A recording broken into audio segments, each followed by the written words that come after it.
우리가 오늘도 수요 예배 이 시간을 통해서 야고보서의 말씀을 함께 나누고 있습니다. 야고보서의 말씀은 총 5장으로 구성되어져 있는데 그 중에서 우리가 1장부터 3장까지의 이야기들을 함께 나누었고요. 이제 남은 4장, 5장의 말씀을 우리가 다루게 되는데 1장부터 3장까지의 분위기와 그리고 4장, 5장의 분위기가 사뭇 다른 모습인 것을 보게 되는 거예요. 뭔가 구체적으로 지금 이 편지를 받고 있는 흩어진 12지파의 상황이 싸움과 다툼 속에 있는 상황인 것을 그래서 야고보가 편지를 쓸 때 믿음이 있다면 행함이 있는 믿음이 진짜 믿음이지 행함이 없는 믿음은 가짜야, 이 이야기를 하고 있는 것. 왜 야고보가 이들의 믿음을 세워주기 위하여 이 편지를 썼는가를 구체적으로 알 수 있는 정황들이 이제 오늘 이 4장 말씀을 통해서 우리가 눈치를 챌 수가 있는 거예요. 우리가 1장부터 3장까지의 말씀을 보면 주의 형제 야고보는 이 편지의 독자들에게 사랑하는 나의 형제들아, 굉장한 이 사랑의 마음을 담아서 그들을 향한 설득의 언어를 사용하고 있어요. 근데 이 4장 5장으로 들어오면서 이제 호칭을 너희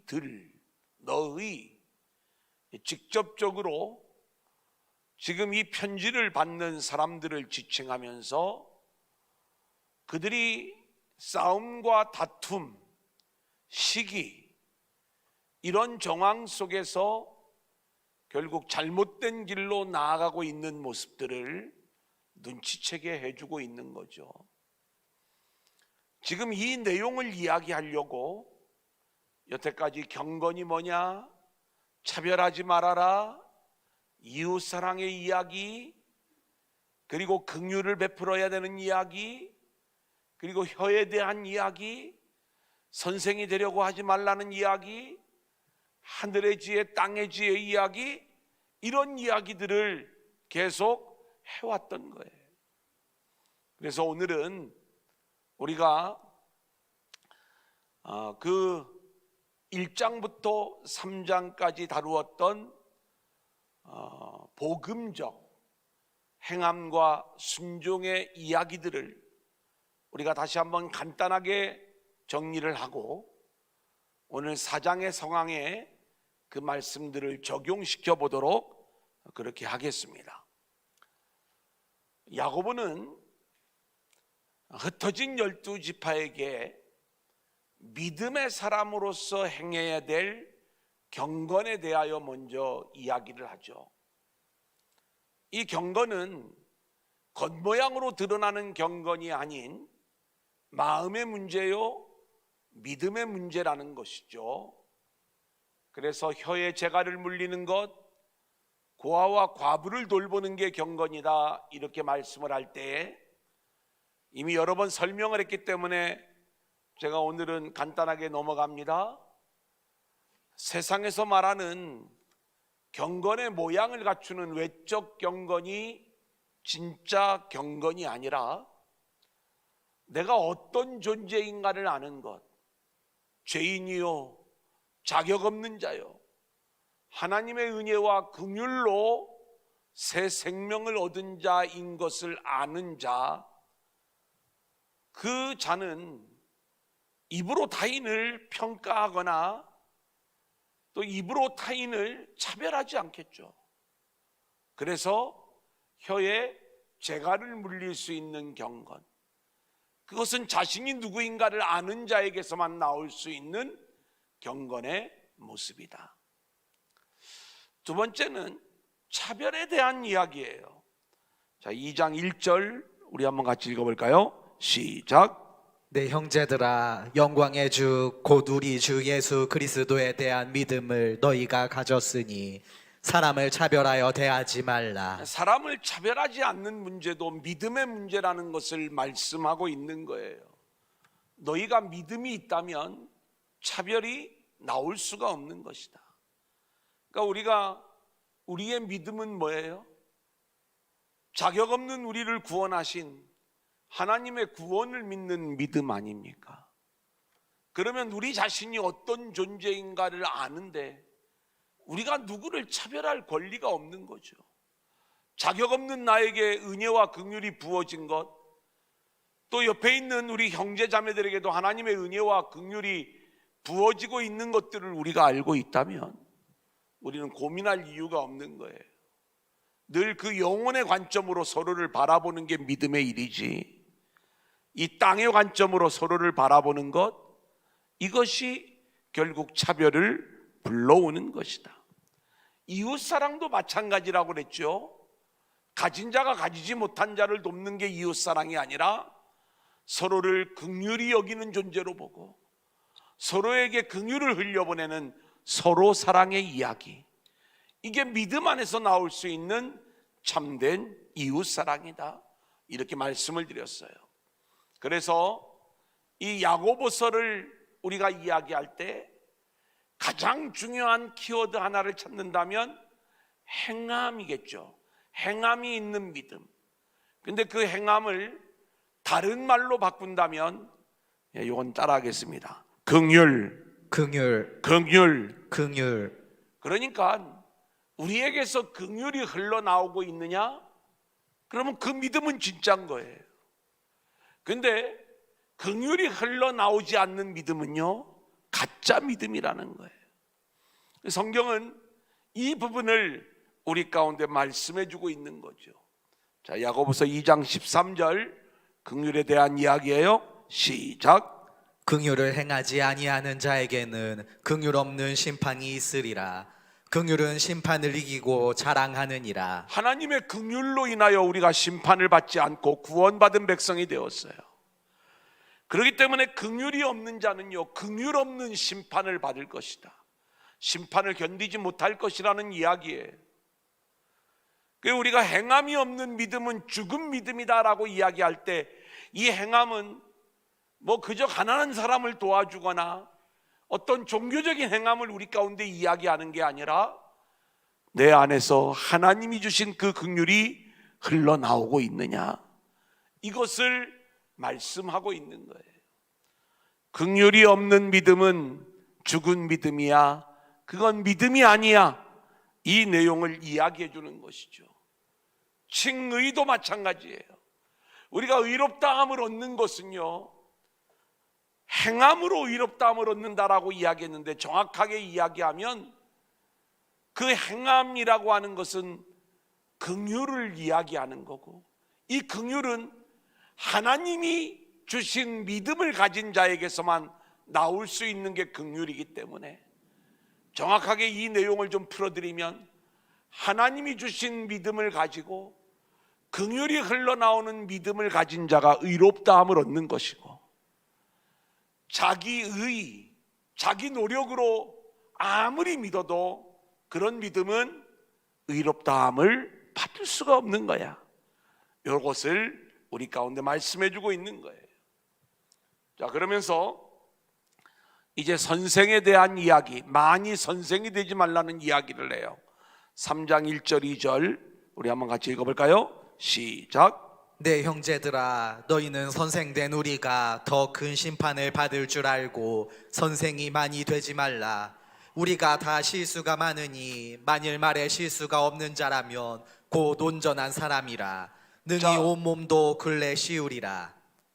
선생이 많이 되지 말라, 가급적이면 선생이 되지 말라. 우리는 말에 실수가 많은 사람이니까 선생이 되지 말아라, 이렇게 이야기를 해요.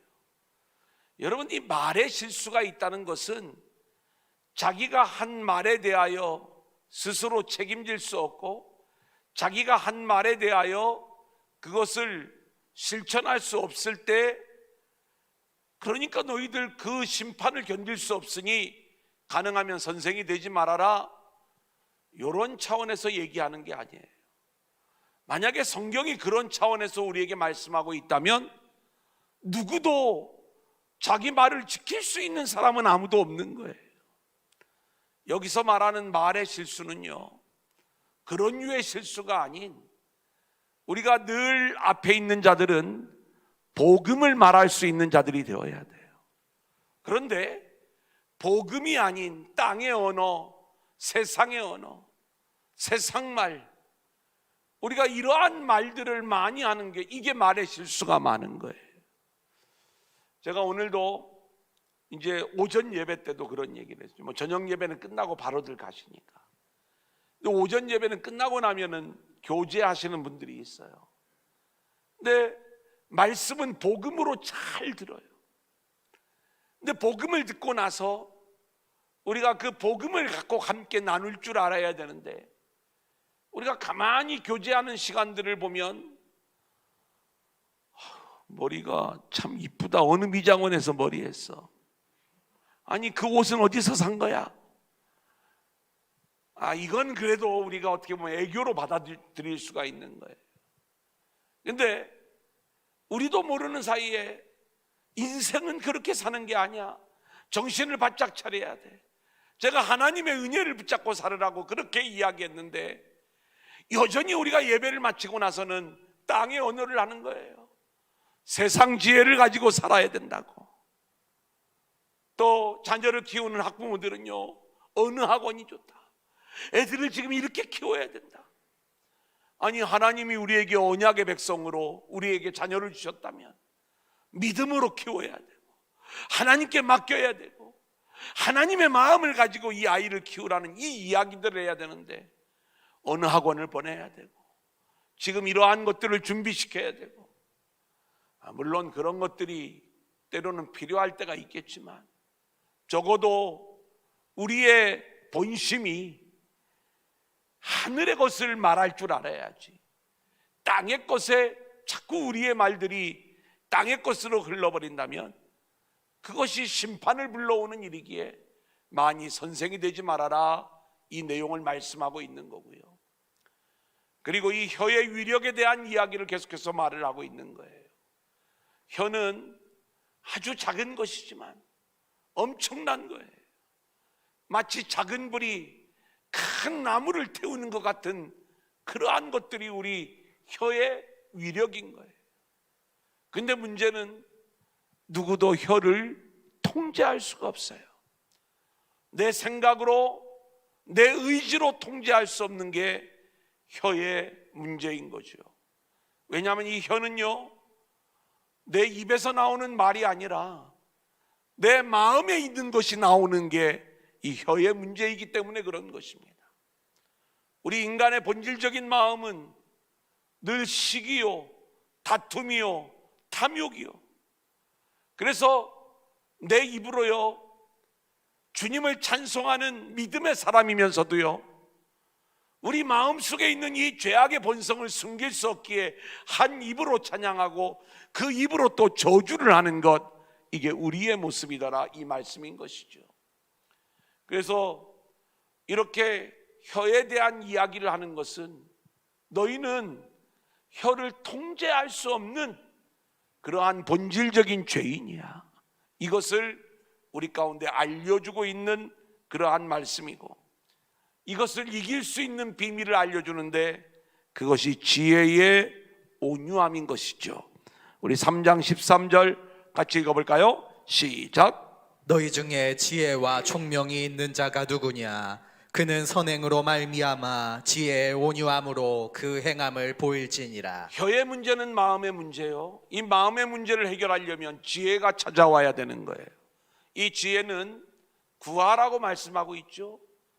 성경에서 지혜는 본질적으로 그리스도를 말하는 거고, 그리고 그리스도를 아는 게 지혜라고 이야기했어요. 지혜의 온유함을 보이라고 말씀하잖아요. 그 지혜의 온유함이라고 하는 것은 어떤 부드러운 성격을 이야기하는 게 아니라, 이 온유함은 십자가로 연결이 되어져요. 그러니까 우리가 늘 예수 그리스도의 십자가를 지고 그렇게 나아가는 모습을 우리가 가지고 있을 때 이것이 우리가 철저히 우리의 혀를, 우리 마음의 문제를 해결할 수 있는 그러한 부분이다. 자, 그러면서 이렇게 이야기를 해요. 14절을 보면 제가 읽어드립니다. 그러나 너희 마음속에 독한 시기와 다툼이 있으면 자랑하지 말라. 무슨 얘기냐면 우리가 지혜가 있다고 자랑하지 말라는 거예요. 예수 믿는다고 자랑하지 말라는 거예요. 믿음이 있다고 자랑하지 말라는 거예요. 누구에게요? 시기와 다툼이 있는 자에게. 우리에게 참된 믿음이 있고 참된 하늘의 지혜가 있다면 우리의 입에서는 시기와 다툼이 나오는 게 아니라 오직 긍휼의 마음만이 나와야 된다는 거죠. 이게 하늘의 지혜의 모습인 거예요. 우리에게서 땅의 지혜가 있다면은 이 땅의 지혜가 바로 시기와 다툼의 모습으로 나오게 되는 것이죠. 그래, 하늘의 지혜를 가진 자들만이 오직 십자가를 붙드는 자가 되는 것이다. 성경은 이 내용을 우리 가운데 말씀해 주고 있는 거예요. 자, 이제 오늘 본문의 말씀으로 우리가 나아가도록 그렇게 하겠습니다. 4장 1절 우리 한번 같이 읽어볼까요? 시작. 너희 중에 싸움이 어디로부터 다툼이 어디로부터 나느냐? 너희 지체 중에서 싸우는 정욕으로부터 나는 것이 아니냐? 예, 이제 너희들 싸우고 있는데, 다투고 있는데 왜 그러니? 그 싸움이 어디서 나는지 알고 있니? 이 내용을 이야기하는 거예요. 우리가 하늘로부터 온 지혜, 그것을 우리가 가지고 있어야 되는데 그 그리스도가 우리 안에 없기 때문에, 하나님이 주신 믿음이 없기 때문에 우리의 마음에서부터 나오는 이 싸움의 문제를 우리가 해결할 수가 없는 거예요. 내 혀를 통제할 수가 없고 혀를 제갈 물릴 수가 없고, 그래서 시기와 다툼과 싸움이 나올 수밖에 없는 거예요. 우리 인간의 마음은요, 본질적으로 높아지려는 마음이 있어요. 그래서 인간과의 관계 속에서 끊임없이 경쟁하면서 내가 뭐를 해도 좀 잘해야 돼. 돈을 벌어도 10,000원을 더 벌어도 내가 더 벌어야 되고, 내가 서열이 앞서도요, 한 자리가 앞서도 내가 더 앞선 자리에 있어야 되는 것, 이게 우리 인간의 마음이에요. 세상은요, 모든 게 다 이러한 인간의 마음들을 교묘하게 움직이면서 자극시키면서, 왜 이 친구는 이만큼 할 수 있는데 왜 너는 못하는 거야? 이 친구가 한 달에 500만 원 받으면 너도 500만 원 받을 수 있잖아. 교묘하게 사람을 경쟁시켜가면서 뭔가 얻을 수 있는 걸 쟁취해내는 것, 여러분, 이게 이 세상의 원리예요. 근데 이것은요, 신앙의 세계도 똑같은 거예요. 저도 늘 복음적인 설교를 하려고 노력을 하지만 제 마음 안에 뭔가 세상에 대한 욕심이 여전히 남아있는 것들을 부인할 수가 없어요. 아이, 교회가 잘 나가는 게 좋지, 이 잘 안 나가는 것, 그러면 굉장히 힘들 것 같아요. 이 모든 것들이 사실은 다 하나님이 하시는 일들인데, 제가 엊그저께 유성 기독교연합회 모임이 있었어요. 목사님들 모임인데 제가 직전 회장이라 이제 중요한 행사를 앞두고 있는 일이어서 이제 그 모임에 갔어요. 그리고 나서 이제 끝나고 식사를 하는데 한 목사님이 저한테 그런 이야기를 하세요. 김 목사님 좋겠다고. 뭐가요? 그랬더니 천지가 개벽할 일들이 생길 것 같다는 거예요. 도대체 무슨 일인데요? 그랬더니 우리가 살고 있는 이 뒤가 지족산이잖아요, 여기가. 근데 여기가 지금 다 개발이 된다는 거예요. 그래요? 저는 처음 듣는 얘기입니다. 제가 이제 그렇게 이야기를 했더니 뭐 이게 어느 정도 신빙성이 있는 이야기인지는 모르지만 본인이 갖고 있는 자료를 저한테 카톡으로 넘겨주면서 이제 이런저런 여러 가지 이야기를 하는데 속으로는 기분이 너무 좋은 거예요. 근데 제가 그런 기도 제목을 갖고 있었거든요. 어떤 기도 제목이냐면, 교회 이제 외벽 공사 끝나고 나서 이 주변 정리를 하다 보니까 이 뒤에 텃밭을 만들어 놓고 이 둘레길을 만들고, 그리고 이 개 농장이 없어졌어요, 뒤에. 그게 제 마음에 이쪽이 좀 공원으로 좀 개발됐으면 좋겠다. 뭐 아파트가 들어오네 만에 이런 여러 가지 얘기들이 저쪽으로 아파트가 들어온대요, 그 계획에 의하면. 근데 저희는 정말 이런 어떤 일들이 좀 됐으면 좋겠다, 이제 그런 마음을 갖고 있거든요. 제가 그 개발 이야기는 돼야 되는 겁니다. 그건 진짜 그 목사님이 저한테 그냥 얘기해 준 거에 불과하니까. 근데 참 정보들이 그렇게 빨라요. 저는 뭐 전혀 이 동네 사는 사람도 모르는데 어떻게 그렇게 그냥 그런 내용들을 잘 아는. 근데 그런 마음이 있었어요. 이 산에 올라가서 좀 기도했으면 좋겠다. 그래, 뭔가 좀 우리가 이 산을 좀 빌려 쓰든지 어떻게 좀 했으면 좋겠다. 그리고 이곳이 좀 공원으로 좀 이렇게 잘 이렇게 좀 꾸며져서 이 등산도 하고 뭔가 좀 이런 지역으로 좀 이렇게 좀 바뀌었으면 좋겠다. 이런 마음들을 이렇게 막 가지고 있었는데 그 얘기를 듣는 순간에요, 막 겉으로 표현은 잘 안 했는데 속으로는 막. 제가 그 목사님한테 그 얘기를 했어요. 목사님, 저는요 펄 막 사가지고 이렇게 막 엄청나게 이익을 본 것도 없고요. 어떤 목사님은 교회를 건축했더니 그 옆에 4차선 도로 8차선 도로가 나고 막 아파트가 수천 세대가 막 들어오고 그런다는데 그런 경험도 한 번도 없고. 근데 오늘 그 얘기를 들으니까 괜히 기분이 좋네요. 제가 그랬어요. 그랬더니 그 목사님이 저한테 하는 얘기가, 목사님은 두란노교회 온 게 그게 대박 난 거야. 또 생각해 보니까 또 그것도 알고 보면 은혜더라고요. 그게 참 이런저런 여러 가지 상황들 이렇게 이제 이야기를 했는데, 그게 제가 돌아오면서 느끼는 거예요. 뭐냐면 정말 그런 일들이 있으면 좋겠다. 그게 욕심이잖아요. 뭐냐면은 그냥 주어진 자리에서 제가 얼마든지 하나님의 말씀 앞에 순종하면서 사명 감당하면 되는 거지. 이게 뭐 얼마만큼 이 지역이 막 개발이 되고 뭐 몇천 세대가 들어오고 이런 것들로 인해서 뭐가 바뀌어지고 이런 것들이 아니잖아요. 주어진 자리에서 하나님이 하라고 하는 만큼만 감당하다가 가는 것, 이게 어쩌면 제가 걸어야 될 사명의 길인데, 근데 속으로 그 일들이 진짜 이루어졌으면 좋겠다, 또는 뭔가 제 안에 탐욕스러운 그 마음들을 저 역시 숨길 수 없는 그러한 모습들. 그러니까 우리의 신앙이라고 하는 것들이 이렇게 자신의 탐욕을 채우기 위한 그러한 어떤 욕심으로. 그래서 교회도요 얼마나 성도들을 경쟁시키는지 몰라요. 그래서 장로님 되려면 헌금 많이 하라고, 장로님 되려면 주일 예배, 수요 예배, 새벽 기도에 빠지면 안 된다고, 조건은 그럴듯하게 걸어놓지만 그게 전부 다 경쟁시키는 거예요. 교회에 충성하라고. 그죠? 이게 다 세상의 원리가 교회 안에 그대로 들어와 있는 그러한 모습 아닙니까?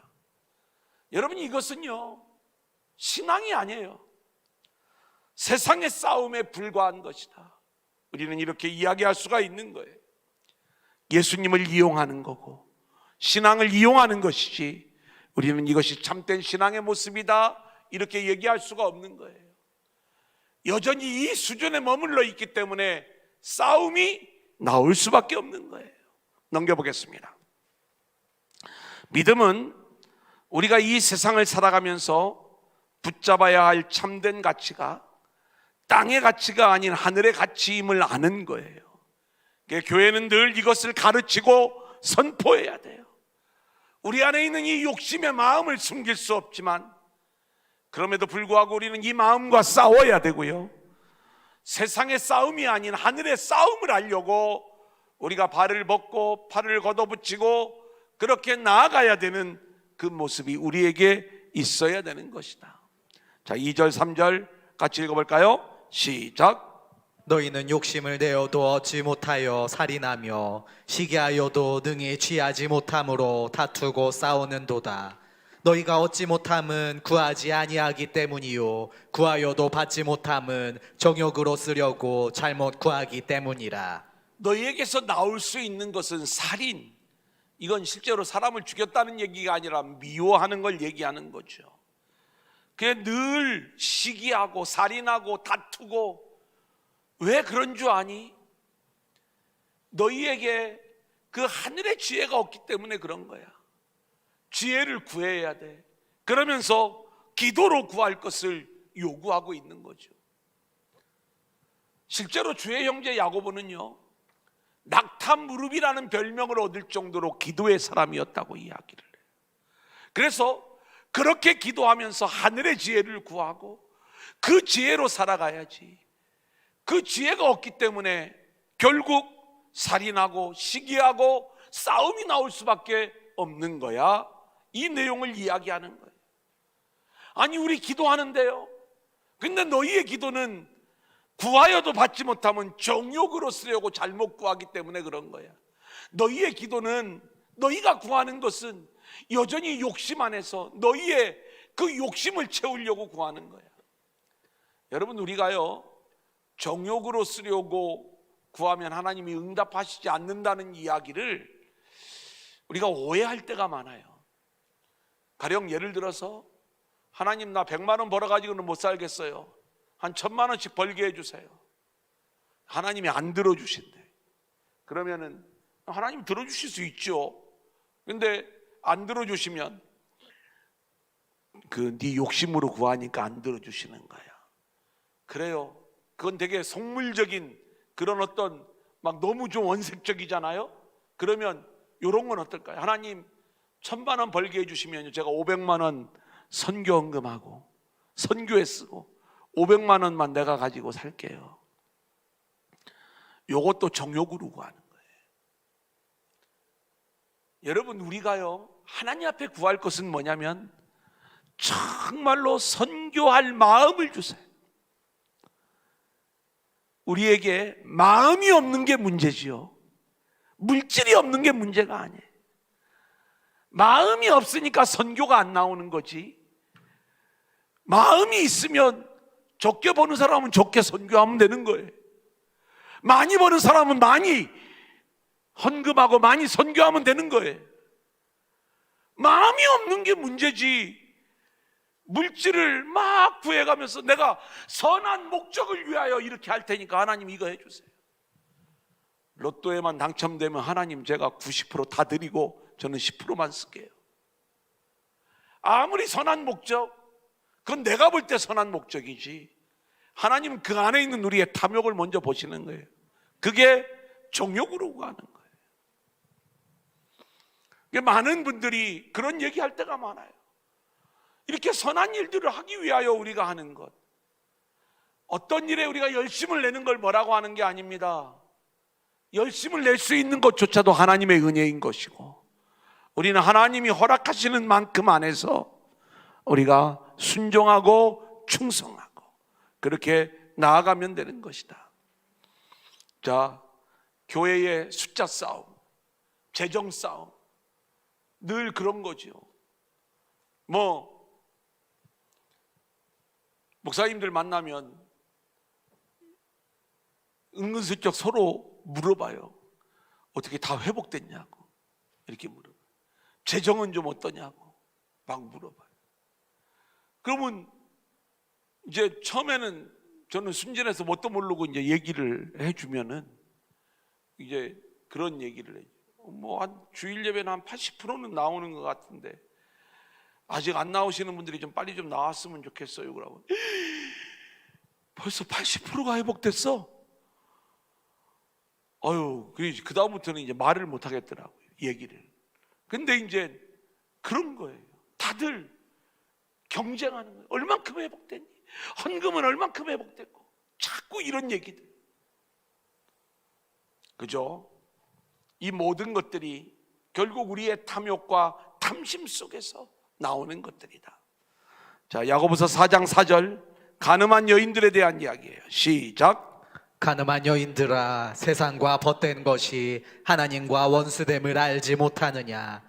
그런즉 누구든지 세상과 벗이 되고자 하는 자는 스스로 하나님과 원수되는 것이니라. 주의 형제 야고보가요, 내 사랑하는 형제들아, 이렇게 불렀던 그 흩어진 12지파에 대하여 이제는 뭐라고 얘기하는지 아세요? 이 가늠한 여인들아, 이렇게 얘기하는 거예요. 너희들은 가늠한 여인들이야. 그러니까 싸움이 나고 다툼이 나는 거야. 이 얘기를 하는 거예요. 이 가늠한 여인이라고 하는 것은 여자만 놓고 하는 이야기가 아니에요. 우리 모든 인생들을 놓고 하는 말씀이에요. 우리의 인생은요, 성도의 인생은요, 오직 신랑이신 우리 주님의 거룩한 신부로 살아가는 것, 이것이 우리의 인생이 되어야 되는 거예요. 근데 우리가 주님의 거룩한 신부로 살아가지 않고 세상과 벗이 되어 살아가는 것, 그래서 이 가늠한 여인들아, 너희 마음속에 세상이 있으니까 시기와 다툼과 싸움이 나올 수밖에 없는 거야. 그게 하나님과 원수된 거야. 이것을 야고보가 아주 강하게 질책하고 있는 거예요. 사랑하는 여러분, 우리 안에 시기와 다툼이 일어나는 것은요, 우리가 주님 사랑을 마음에 두고 살아가는 게 아니라, 십자가의 은혜와 사랑을 붙잡고 살아가는 게 아니라, 여전히 세상과 벗되어 세상의 가치를 품고 살아가기 때문에 시기와 다툼과 원망이, 싸움이 나올 수밖에 없는 거예요. 세상에 우리의 마음을 빼앗기지 말고 오직 주님의 사랑의 마음을 빼앗겨 그 주님 사랑으로 살아가는 저와 여러분들이 될 수 있기를 소원합니다. 이제 마지막 대지입니다. 성령의 시기 5절. 성령님이 시기하신다는 거예요. 5절 시작. 너희는 하나님이 우리 속에 거하게 하신 성령이 시기하기까지 사모한다 하신 말씀을 헛된 줄로 생각하느냐? 성령이, 하나님이 우리에게 부어주신 성령이 우리를 시기한다는 거예요. 뭘 시기를 해요? 우리가 원래는 어떤 존재로 살아가야 된다고 했죠? 주님의 거룩한 신부로. 그런데 성령님이 시기하시는 거예요. 뭘 시기를 해요? 세상과 벗되어 살아가는 그 모습을 시기하는 거예요. 하나님은요, 어떤 마음을 갖고 있냐면 자기 백성을 향한 이 간절한 열망, 사모함을 가지고 있어요. 우리가 늘 그 하나님의 사랑에 눈이 멀어 그 사랑으로만 살아가기를 원하는 이 마음, 이게 하나님의 마음인 거예요. 그래서 성령을 보내어 주시고 그 성령으로 인하여 우리가 오직 하늘의 지혜를 가지고 그렇게 긍휼을, 하나님의 은혜를 사모하며 그 긍휼을 흘려보내며 하나님의 영광스러운 백성으로 살아가기를 원하시는 것, 이 사모함이 우리 하나님 마음인 거예요. 근데 우리는요, 늘 세상과 벗되는 그러한 삶 속에서 계속해서 우리에게서 나오는 것이라고 하는 시기와 다툼, 싸움밖에 없는 것 아니겠습니까? 우리는 오직 하나님만 의지할 수 있는, 성령님의 은혜 안에서 하나님의 사랑만 붙잡을 수 있는 저와 여러분들이 되어질 수 있기를 소원합니다. 6절을 볼까요? 그러나 시작. 그러나 더욱 큰 은혜를 주시나니 그러므로 일러스되 하나님이 교만한 자를 물리치시고 겸손한 자에게 은혜를 주신다 하였느니라. 여러분, 이게 감사한 거예요. 모든 게 그렇기 때문에 은혜인 거예요.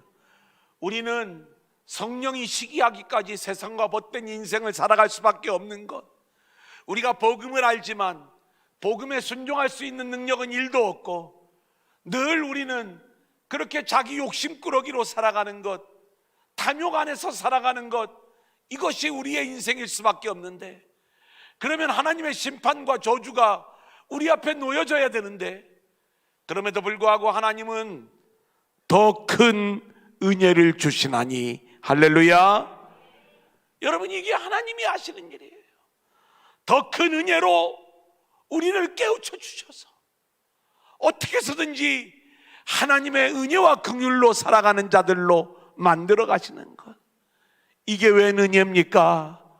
모든 게 하나님의 은혜입니다. 우리는 이걸 늘 고백하며 살아가는 믿음의 백성들이 되어져야 되는 것이죠. 우리 출애굽기 34장 14절 같이 읽겠습니다. 시작. 너는 다른 신에게 절하지 말라. 여호와는 질투라. 이름하는 질투의 하나님이니라. 하나님이 우리처럼 질투하신다는 그 정도의 이야기가 아니에요. 하나님은요, 하나님의 백성들이 하나님 말고 다른 신을 섬기는 것을 나는 절대 용납 못해. 나 말고 너희들 마음에 세상이 있고 너희가 너희 자신을 사랑하는 것, 그거 나 절대 용납 못해. 그 표현을 나는 질투의 하나님이야, 이렇게 표현을 하고 있는 거예요. 그러면서 하나님은 교만한 자, 6절로 다시 넘어가서 교만한 자를 물리치시고 겸손한 자에게 은혜를 주신다고 말씀하고 있는 거예요.